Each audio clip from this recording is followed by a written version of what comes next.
오늘 합독한 말씀 디모데전서 5장 4절 말씀 가지고 자기 집에서 먼저 행하는 효라는 제목으로 함께 은혜의 말씀 나누겠습니다. 오늘은 이 가정의 달 예배로 드립니다. 이 5월은 가정의 달인데 이 5월에 여러분의 가정 모든 식구들이 예수를 영접하는 귀한 은혜가 있기를 간절히 축복합니다. 복 중에 가장 큰 복은요, 예수 믿는 복이에요. 믿음의 복이에요. 여러분의 가정에 믿음의 나무들이 무럭무럭 자라나가지고 여러분의 가문이 칭송받는 믿음의 가문 이루기를 주님의 이름으로 축복합니다. 여러분, 행복한 가정, 건강한 가정을 이루는 것은요, 모든 사람들의 공통된 소원입니다. 여러분도 그렇죠? 여러분의 가정이 행복하기를 원하고 여러분의 모든 가족 식구들이 건강하기를 원하죠. 다 모든 사람들의 공통된 소원이라는 겁니다. 오늘은 이 행복한 가정, 이 건강한 가정을 이루는데 기초가 되는 효에 대해서 같이 은혜를 나누고자 합니다. 본문에서 사도 바울은 믿음의 아들이고 목회자인 디모데에게 편지를 하면서 교회 안에 있는 다양한 계층의 성도들을 어떻게 대해야 되는지에 대해서 언급을 하고 있는 내용입니다. 우리 교회 안에는요, 다양한 계층이 있습니다. 연세가 드신 분들도 계시고 젊은 청년들도 있습니다. 또 외롭고 쓸쓸하게 살아가는 과부들도 있습니다. 이 오늘 본문은 특별히 이 과부에 대해 언급을 하면서 효에 대해서 말씀을 하고 있습니다. 오늘 이 말씀을 통해서 효가 무엇인지 우리가 배워야 될 효에 대해서 같이 은혜를 나눴으면 합니다. 첫 번째, 효를 행한다는 것은 과연 무엇일까요? 오늘 본문 디모데전서 5장 4절의 말씀 우리 다 같이 한번 읽도록 하겠습니다. 같이 읽겠습니다. 만일 어떤 과부에게 자녀나 손자들이 있거든 그들로 먼저 자기 집에서 효를 행하여. 오늘 과부에게 자녀나 손자들이 있거든 그들로 먼저 자기 집에서 효를 행하도록 하라고 오늘 바울은 얘기합니다. 여러분, 효를 행한다는 게 뭘까요? 지금 본문에 효를 행하라고 하는 말에 헬라어 언어가 뭐냐면 유세베인이라는 단어입니다. 그 뜻이 무엇인가 하면요, 존경하다, 경배하다라는 뜻을 가지고 있습니다. 그러니까 효를 행한다는 것은요, 부모를 존경하는 것을 말하는 거예요. 그러니까 하나님 대하듯이 대하라는 것이지요. 그래서 성경은 부모를 공경하라고 말하고 있습니다. 이 공경하라고 하는 말은요, 히브리어 단어입니다. 히브리어 단어가 뭐냐 하면요, 카베드라는 단어예요. 이 카베드라는 말은요, 무겁다는 말에서 유래가 되었습니다. 그러니까 부모를 공경한다고 하는 것은요, 부모를 가볍게 여기지 말고 무겁게 여기라는 겁니다. 여러분, 부모를 무겁게 여기라, 이 말은 뭘까요? 그럼 부모를 부담스럽게 여기라, 이 말은 아니지요. 또 부모를 불쌍히 여기라, 이 말도 아닙니다. 부모를 무겁게 여기라고 하는 이 말은요, 부모의 무게를 인정해드리고 부모를 존중히 여기고 가치 있게 여겨라, 그런 말이에요. 그런데 이 카베드, 부모를 공경하라고 할 때 사용된 이 카베드라는 단어가 하나님을 공경하라고 할 때도 동일하게 사용됐다는 겁니다. 잠언서 3장 9절입니다. 같이 읽겠습니다. 내 재물과 내 소산물의 처음 익은 열매로 야훼를 공경하라. 이때 쓴 단어가 카베드예요. 여러분, 부모를 공경하라고 할 때 사용된 이 말과 하나님을 공경하라고 할 때 사용된 단어가 동일하다고 하는 것은 무엇을 의미할까요? 그럼 효를 행하는 것은 부모를 공경하는 것이고 부모를 공경하는 것은 곧 하나님을 공경하는 것과 같다는 거예요. 그러니까 부모를 경히 여기지 않고 하나님을 대하듯 존귀하게 여기는 것이 바로 효를 행하는 것이고 부모를 공경하는 거예요. 그러면 부모 공경의 반대가 뭐겠습니까? 부모 공경의 반대는 바로 부모를 경히 여기는 겁니다. 그래서 잠언 기자는 잠언서 23장 22절에 이렇게 말하고 있습니다. 같이 읽겠습니다. 너는 낳은 아비에게 청종하고 내 늙은 어미를 경히 여기지 말지니라. 부모를 경히 여기지 말래요. 경히 여기지 말라, 이 말이 무슨 말이에요? 가볍게 여기지 말라는 거예요. 신명기 27장 16절에도 이런 말씀이 있습니다. 같이 읽겠습니다. 그의 부모를 경일히 여기는 자는 저주를 받을 것이라 할 것이요 모든 백성은 아멘 할지니라. 부모를 경홀히 여기는 자, 가볍게 여기는 자는요 저주를 받을 거래요. 근데요 이렇게 성경이 분명히 얘기함에도 불구하고 부모를 가볍게 여기는 사람들, 이 경홀히 여기는 사람들이 많다는 게 문제예요. 부모에게 허물이 많다는 그 이유 때문에, 우리 부모가 배우지 못했다는 그 이유 때문에, 우리 부모가 가진 재산이 없다는 그 이유 때문에, 아니 유산을 물려주지 않는다는 그 이유 때문에, 사업자금을 대주지 않는다는 그 이유 때문에 부모를 가볍게 여기고 경홀히 여기는 자녀들이 참 많아요. 부모를 너무나 가볍게 여기고 무시하는 자녀들이 참 많다는 겁니다. 부모를 공경하는 것이 아니라 부모를 공격하는 자녀들이 너무나 많아졌어요. 요새 뉴스 보기가 겁이 납니다. 아주 흉측한 범죄들이 많이 일어나지요. 자식이 부모를 죽이는 그런 경지에 이르렀어요.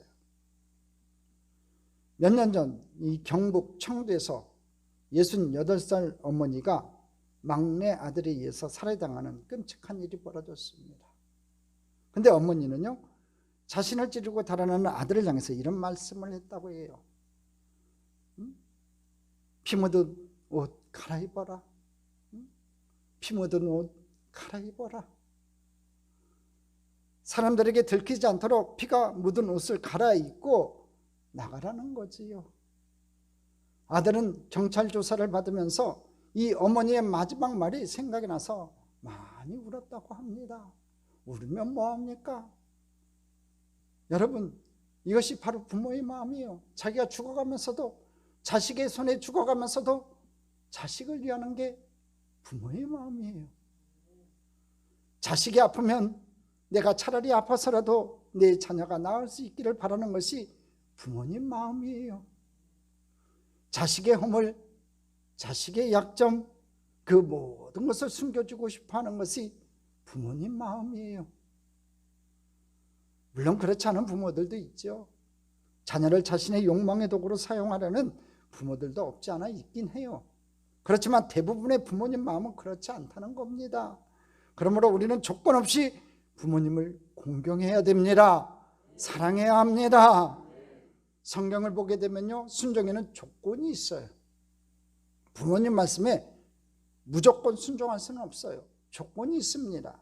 그래서 성경은 뭐라고 얘기하는 줄 아십니까? 주 안에서 순종하라고 합니다. 여러분 부모가 교회 가지 말고 절에 가라고 하면 어떻게 하겠습니까? 우리의 순종은 주 안에서의 순종입니다. 그렇지만 부모를 공경하는 일에는 어떤 조건도 없습니다. 부모를 공경하는 일에는요 어떤 조건도 성경은 말하고 있지 않다는 거예요. 그러므로 우리는 나를 낳아주셨다고 하는 그 이유 하나만으로도 부모의 권위를 인정하고 부모를 공경해야 합니다. 한번 생각해 보십시오. 싫든 좋든 부모님이 계시지 않았다고 하면 우리는 이 세상에 태어나지 않았다는 거예요. 그러므로 우리는 부모가 존경받을 자격이 있든 없든 상관없이 부모님의 권위를 인정하고 공경해야 되는 거예요. 왜냐하면 그분이 있으므로 내가 있기 때문에 그래요. 그런데 날이 갈수록 사람들은요 조건을 따라서 부모를 공경하라고 합니다. 어느 가정에 6남매를 애지중지 키우고 가르치시니라고 허리가 굽은 어느 노부부는요 고요한 날 밤에 심장이 멎을 것과 같은 충격을 받았습니다. 그날 저녁에 6남매가 건너방에서 막 싸우고 있는 겁니다. 싸움의 동기가 뭐냐 하면 6남매 중 어느 누구도 부모를 모시지 않겠다는 겁니다. 나이 많은 부모 모시지 않겠다는 겁니다. 6남매가 싸우는데 그 부모를 모시지 않겠다는 그 소리가 방문을 넘어서 부모님 방까지 들립니다. 부모가 죽으면 돌아가시면 남겨질 유산에 대해서 싸우고 있더라는 겁니다. 누가 좀 더 많이 가질 것인가 부모의 유산을 가지고 싸우고 있더라는 겁니다. 70평생을 자신들만을 위해서 헌신해온 그 노부부인데 그렇게 싸우는 자녀들의 모습을 보면서 가슴이 아파하는 고통을 느꼈답니다. 그날 밤 서로 붙들고 노부부가 엉엉 울었다고 합니다. 일평생을 사랑해온 자식들로부터 버림받은 그 외로움의 병을 멸치 않다가 할머니가 먼저 세상을 뜨셨고 그 일주일이 채 안 된 어느 날 새벽에 할아버지가 싸늘한 시신으로 발견되었습니다. 여러분, 얼마나 슬픈 얘기입니까? 얼마나 비극적인 얘기입니까? 날이 갈수록 자식들은요, 자기들이 필요할 때만 부모를 찾아요. 그리고 정작 부모가 자기들을 필요로 할 때는 부모를 잘 찾아오지를 않습니다. 이렇게 자신의 필요를 따라서 부모를 찾고 조건을 따라서 부모를 공경하는 것은요, 성경이 말하는 효가 아니에요. 여러분 부모님께 때를 얻든지 못 얻든지 최선을 다해 효도할 수 있는 귀한 믿음의 식구들 되시기를 주님의 이름으로 축복합니다.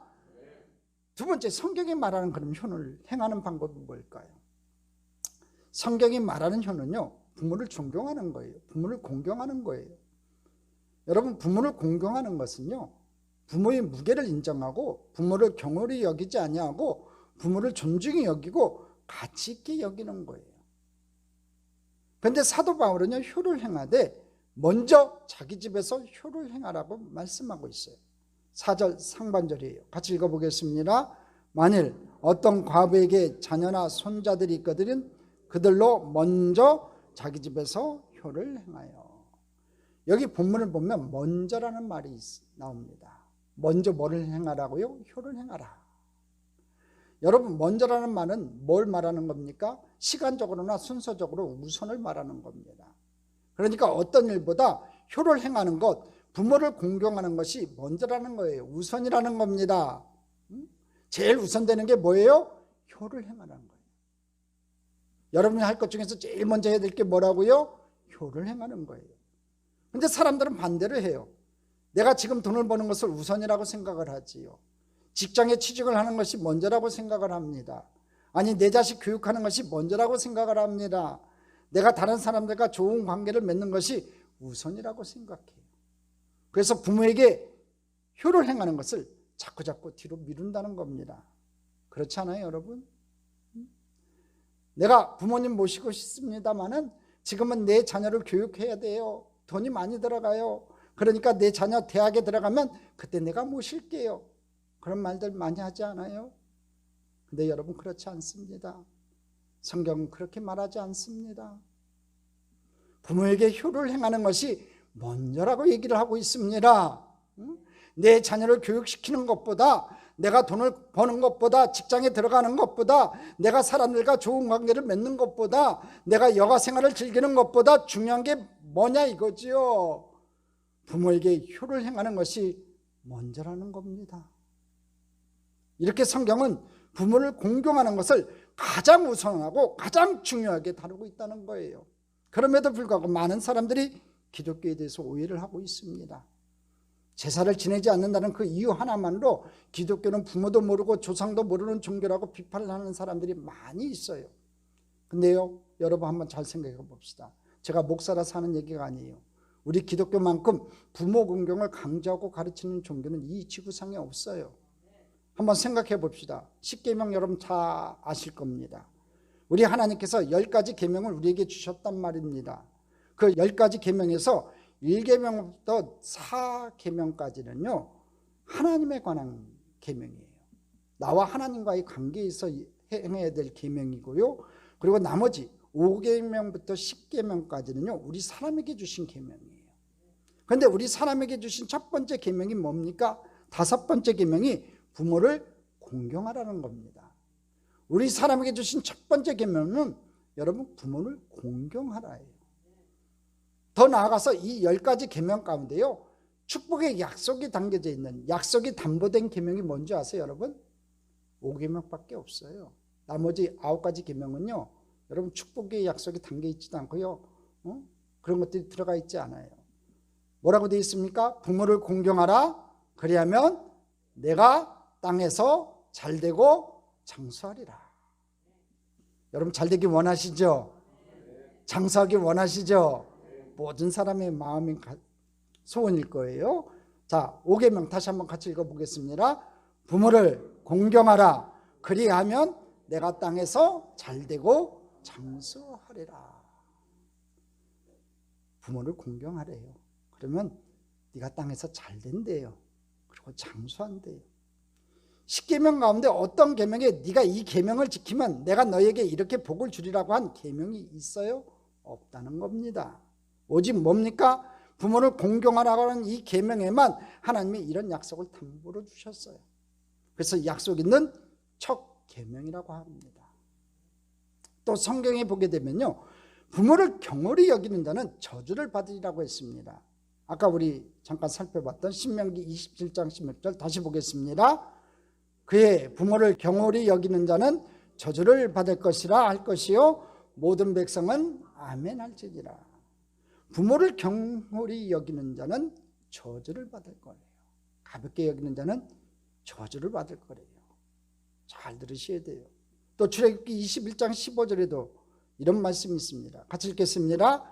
자기 아버지나 어머니를 치는 자는 반드시 죽일지니라. 아주 무서운 얘기지요. 출애굽기 21장 17절입니다. 같이 읽어봅니다. 자기 아버지나 어머니를 저주하는 자는 반드시 죽일지니라. 또 신명기 21장 19절로 21절이에요. 같이 읽어보겠습니다. 그의 부모가 그를 끌고 성문에 이르러 그 성읍 장로들에게 나아가서 그 성읍 장로들에게 말하기를 우리 이 자식은 완악하고 패역하여 우리 말을 듣지 아니하고 방탕하여 술에 잠긴 자라 하면 그 성읍의 모든 사람들이 그를 돌로 쳐 죽일. 무슨 말이에요, 여러분? 완악하고 패역한 아들이 있어가지고 아버지나 어머니 말을 순종하지 아니하면 공동체의 다른 사람에게도 영향을 주기 때문에 성읍의 사람들이 그를 돌로 쳐 죽이라고 말하고 있어요. 모세오경에. 그러니까 여러분이 지금 구약시대에 태어났다면 돌에 맞아 죽을 사람 많을 것 같아요. 그렇죠? 우리 예수님 역시 십자가에 달려 죽으시는 그 죽음의 현장에서도 육신의 어머니를 잊지 않고 기억하셨어요. 그래서 사랑하는 제자 요한에게 어머니를 부탁하셨어요. 예수님은 십자가에 달려 죽으시는 그 마지막 죽음의 현장에서도 마지막 효도를 다하셨던 분이에요. 여러분, 세상에 이런 종교를 본 적이 있습니까? 세상에 어떤 종교가 이렇게 부모 공경을 강조하고 있냐 이거지요. 없다는 거예요. 기독교는 이렇게 효를 강조하고 있어요. 먼저 효를 행해야 돼요. 그러므로 여러분 부모를 공경하는 것, 효를 행하는 것을 여러분의 삶의 우선순위에 두시는 귀한 축복의 백성이 되기를 주님의 이름으로 간절히 축복합니다. 바쁘다고 하지 마세요. 바쁜 것 중에서 제일 급한 건요, 부모님께 효를 행하는 거예요. 자, 세 번째, 어디서 효를 행해야 됩니까? 본문에 어디에서 효를 행하라고 말합니까? 디모데전서 5장 4절 오늘 본문 말씀 다시 한번 읽겠습니다. 만일 어떤 과부에게 자녀나 손자들이 있거든 그들로 먼저 자기 집에서 효를 행하여. 자, 어디에서 효를 행하라고는 본문은 얘기합니까? 자기 집에서 효를 행하라고 합니다. 사람들이 보는 가운데서만 하지 말고, 그러니까 사람들이 많이 보는 그런 보는 가운데서만 하지 말고 먼저 집안에서 자기 집에서 먼저 하라는 거예요. 집에서는 효를 행하지 않는 사람이 부모를 대할 때 밖에서 꼭 하는 척하지요. 여러분, 집에서는 효를 행하지 않는 사람이요, 부모를 대할 때 꼭 종을 대하듯 하던 사람이 부모를 모시고 밖으로 나가면요, 사람들 앞에서는요 갑자기 돌변을 해가지고 효도를 행하는 척하는 거예요. 여러분, 그래서는 안 되는 겁니다. 왜 사람들을 의식해가지고 사람들이 보는 앞에서만 효도를 하는 것처럼 할까요? 그러면 안 되는 거예요, 여러분. 내 집에서 먼저 효도를 행해야 되는 거예요. 어디서 효를 행하라고 얘기합니까? 자기 집에서 먼저 효를 행하라고 말하고 있습니다. 그러면 왜 우리가 먼저 자기 집에서 효를 행해야 됩니까? 그 이유를 이렇게 말하고 있습니다. 디모데전서 5장 4절입니다. 같이 읽겠습니다. 만일 어떤 과부에게 자녀나 손자들이 있거든 그들로 먼저 자기 집에서 효를 행하여 부모에게 보답하기를 배우게 하라. 이것이 하나님 앞에 받으실 만한 것이니라. 자, 오늘 4절 하반절에 뭐라고 되어 있냐면 부모에게 보답하기를 배우게 하래요. 왜 우리가 먼저 자기 집에서 부모에게 효를 행해야 되냐 하면요, 그 일을 이렇게 말하고 있지요. 부모에게 보답하기를 배우게 하라는 거예요. 무슨 말이에요, 여러분? 이 말이 자녀와 손자들이 그것을 보고 배우도록 하기 위해서라는 거예요. 자기 집에서 자녀와 손자들이 보는 가운데 부모님께 효를 행해야 그들도 그것을 보고 효를 배우게 된다는 거예요. 보고 배우는 거지요. 여기서 보답한다고 하는 말의 어원적 의미를 살펴보면요, 계속해서 되돌려주다라는 말이에요. 이 보답하다 이렇게 되어 있는데, 여러분 이 언어적 의미가 뭐냐면요, 계속해서 되돌려주다는 의미예요. 그런 뜻을 가지고 있어요. 무슨 말이에요? 부모로부터 받은 은혜와 사랑을 이제 내가 되돌려줘야 된다, 그 말이지요. 부모로부터 받은 은혜와 사랑이 여러분 얼마나 많아요. 태산보다 많지요. 하늘보다 높아요. 그 많은 그 은혜를 우리가 부모로부터 받았어요. 그러니까 내 것을 드리는 것이 아니라 부모가 내게 주는 그 은혜와 사랑을 내가 이제 장성해서 우리 부모에게 되돌려주는 것, 보답하는 삶을 살아야 한다는 거지요. 그래서 내 자녀들이나 손자들이 부모로부터 받은 은혜와 사랑을 보답하는 것을 똑똑히 눈으로 보고 배우게 하라는 거예요. 왜 사도 바울은 자식과 손자들에게 가르치라고 말하지 않고 여러분 배우라고 했을까요? 여러분 배우게 하는 건 뭐예요? 누군가 본을 보여야만 가능하다는 거예요. 그러니까 부모된 우리가 우리 부모에게 나를 낳아주신 부모님에게 효를 행하는 것을, 부모로부터 받은 은혜와 사랑을 보답하는 것을 내 자녀들이나 손자들이 보아야만이 그것을 보고 그대로 행한다는 거예요. 보여줘야 돼요. 특별히 집에 어머님을 모시고 할머니를 모시고 같이 사는 3대 가정에서 이게 굉장히 중요합니다. 자녀들은요, 본 그대로 행해요. 꼭 기억하세요. 여러분이 불효를 행하면요, 여러분 자녀들도 나중에 여러분한테 그대로 행할 거예요. 그런데 부모에게 보답하는 것을 보여주는 부모가 별로 많지 않아요. 자녀와 손자들이 보면 금방 알 수가 있어요. 자녀와 손자들이 딱 보니까 우리 부모는 나밖에 몰라요. 내게는 너무너무 지극정성 사랑을 하고 조건 없이 베풀어요. 그런데 할머니 할아버지에게 하는 것 보니까 엉망인 거죠. 자녀들이 그걸 다 보고 있는 거예요. 손자들이 보고 있는 겁니다. 그래서 본을 본대로 한다는 거예요. 본 그대로 행하는 겁니다, 여러분. 그러니까 왜 자기 집에서 먼저 효를 행해야 되느냐? 내 집에 있는 자녀들과 손주들로 하여금 그것을 보고 배우도록 하기 위함이라는 거지요. 어느 날 시어머니가 아들과 며느리가 나눈 대화를 들으려고 해서 들은 게 아닌데 어쩌다 듣게 됐어요. 아내가 남편에게 말해요. 자기야 이 세상에서 누가 제일 좋아? 그러니까 남편이 하는 말이, 야, 그야 물론 당신이지. 그러니까 아내가 또 물어봅니다. 그 다음엔 누가 좋아? 그야 우리 예쁜 딸이지. 그럼 세 번째는 그야 물론 예쁜 자기를 낳아주신 장모님이지. 그럼 네 번째는 우리 집에 있는 멍멍 애견이지. 강아지지. 그럼 다섯 번째는 당연히 우리 엄마. 이렇게 얘기를 하더라는 겁니다. 문 밖에서 이 말을 들은 시어머니가 얼마나 뻑뻑했겠냐고요. 다음날 나가면서 냉장고에 이런 메모를 붙여놓고 나갔다고 합니다. 1번 보아라, 5번 노인정 간다. 이해가 안 가시는 분은 이따가 물어보십시오. 1번이 누구고 5번이 누군지. 시어머니 입장에서 얼마나 불쾌했겠어요. 강아지보다 자기를 더 못하게 여기는 아들이라니까요. 이런 불효자식이 어디 있습니까? 근데요, 지금도 이런 사람 많다는 겁니다. 찔리신 분 없으세요 혹시? 순서가 잘못되신 분 없으세요? 오늘 성경에는 먼저 부모를 공경하라고 하잖아요. 1번이 당연히 부모님이 돼야 되지 않겠습니까? 자기 집에서 기르는 강아지는 그렇게 지극정성을 다하면서도요, 부모님들에게는 효도를 하지 않아요. 예로부터 효자집에 효자가 난다는 말이 맞아요.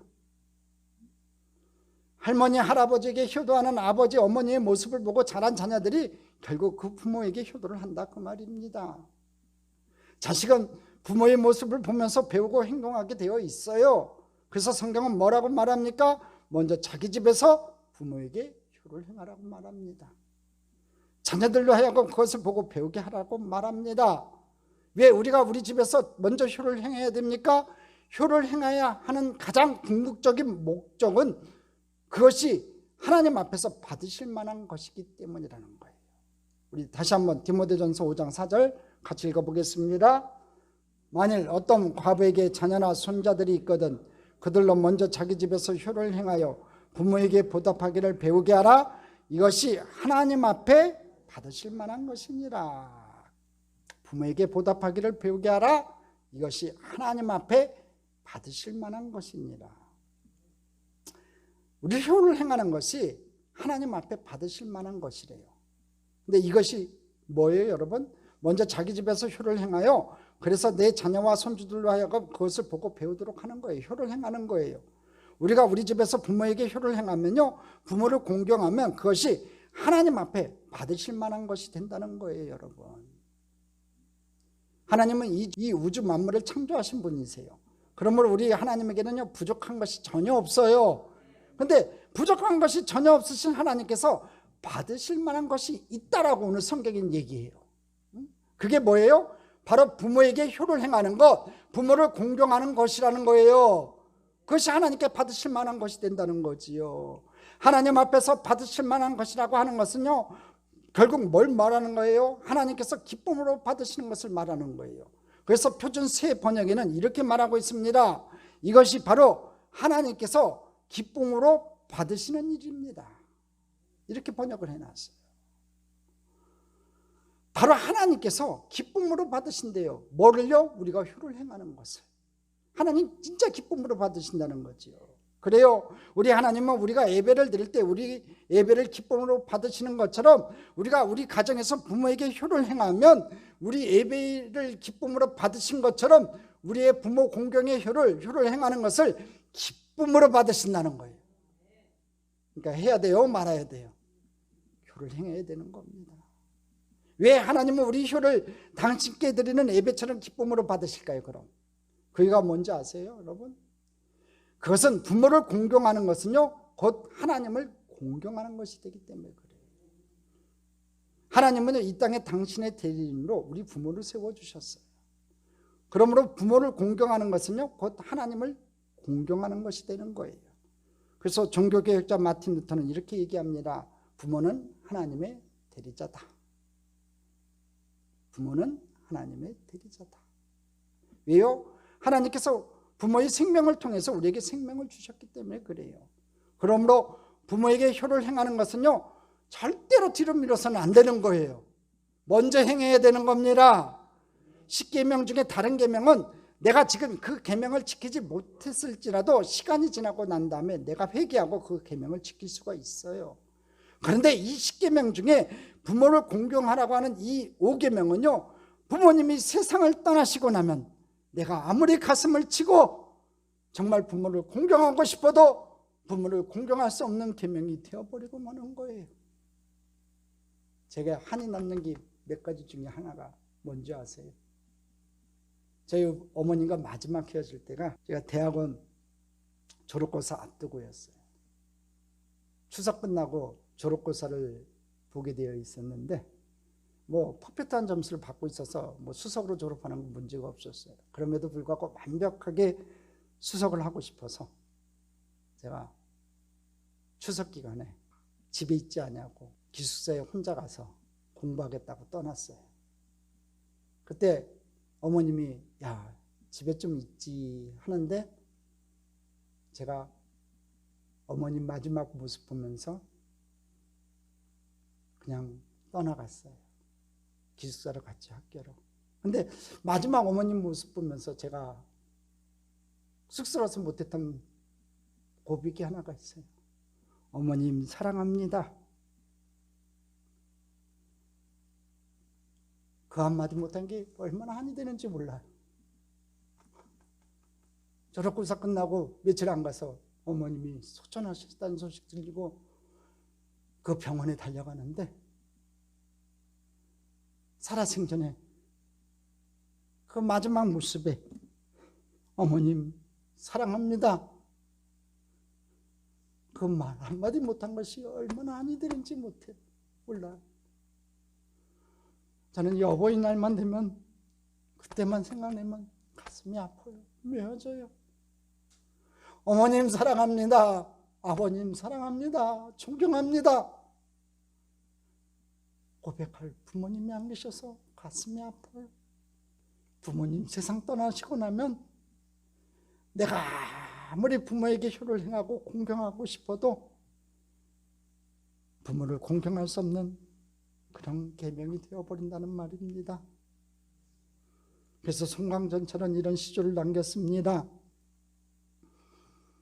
아버님 날 낳으시고 어머님 날 기르시니 두 분 아니시면 내 어찌 살았을까? 하늘 같은 끝없는 은혜 어찌 다 갚으리? 어버이 살아계실 때 섬기기를 다하여라. 지나간 후면 애달프다 어이하리. 평생을 고쳐 못할 일은 이뿐인가 하노라. 우리가 어버이 주일날 부르는 노래가 하나 있지요.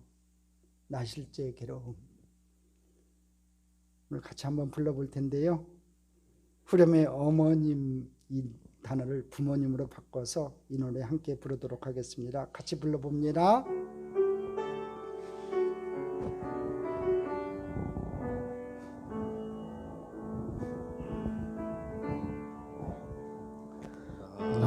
나실제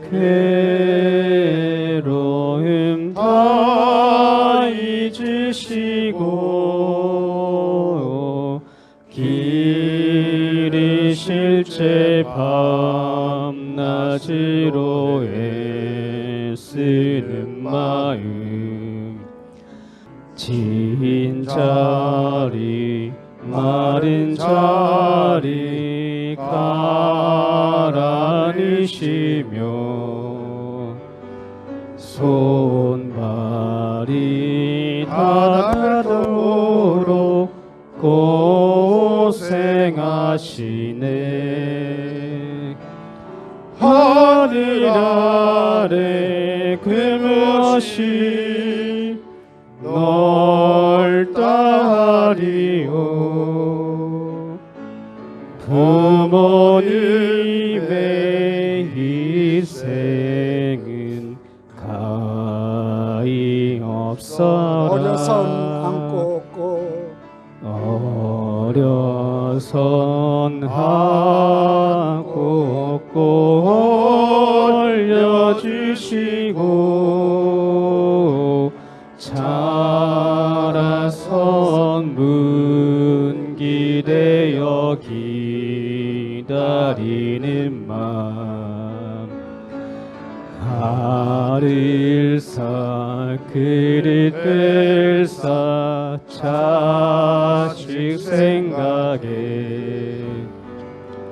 고시던 이가 위에 주름이 가득 땅 위에 그 무엇이 높다리요. 부모님의 정성은 지극하여라. 사람의 마음 속엔 온가지 소원 부모님의 마음 속엔 오직 한 가지 아낌없이 일생일 자식을 위하여 살과 뼈를 깎아서 바치는 마음 인간의 그 무엇이 거룩하리요. 부모님의 사랑인 그치 없어라. 살아계실 때 부모님께 효를 다합시다.